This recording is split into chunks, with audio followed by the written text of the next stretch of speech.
Let's get back to our first alert weather coverage this morning. Many of you will have a wet commute as you start your day, and some areas also saw gusty winds bringing down trees and causing some road closures. Now let's get to King 5's Farah Jadrin out on the road. Looks like you're on 405 northbound in Renton now. Farah, tracking conditions.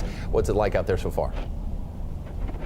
Well, it is rainy, Jake and Mimi. It's a little bit more slick in some spots than other, and the intensity of the rain is going to depend on where you are. Here's a look now at the roads on 405 northbound, as you mentioned. There's pretty steady traffic. We haven't seen any slowdowns just yet, but we are noticing a lot of people driving around 50, 55 miles per hour, so under the speed limit. We did see a few businesses like 7-Elevens and different gas stations with workers outside, clearing out gutters and getting any leaves or small branches, things like that, away from those areas so there isn't any ponding or flooding. So we saw some people doing that. Be mindful of that in your neighborhood as well.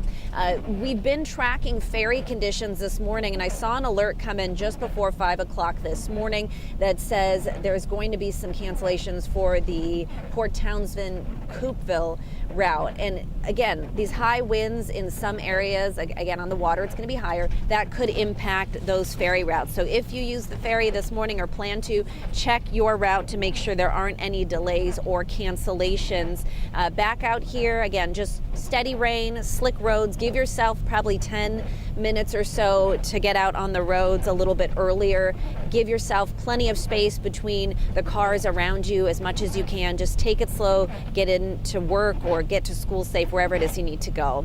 Live inside Storm King, Farah Jadrin, King 5 News. Thank you, Farah. And it's early, but it's already a tough commute for some folks. Let's get to Shantae with a look at the problems out there. Well, yeah, Mimi, right now we are dealing with 3 crashes. All of them are in Seattle, but we'll start here at the biggest impact here on I-5 northbound. This is near South Albro Place, so the crash is actually north of here. But right here is where you see those 2 lanes blocked, and basically traffic kind of coming to a standstill as folks try to merge over in those other lanes. So be prepared for things like this morning. So as you head into Seattle, you can see it here on the map. You see a little bit of red, but you can really see as we zoom in here the impact about more than 2 miles now on the backup. But I measured this out right before I walked out here, and it was a mile, but now you can see that looks like about another mile. The average speed in that backup about 9 miles per hour. So definitely something that's going to slow you down getting into Seattle. 2 other crashes I'm tracking right now. One in Rainier Beach out on Rainier Avenue at Willow Street. Not seeing a huge impact there. The other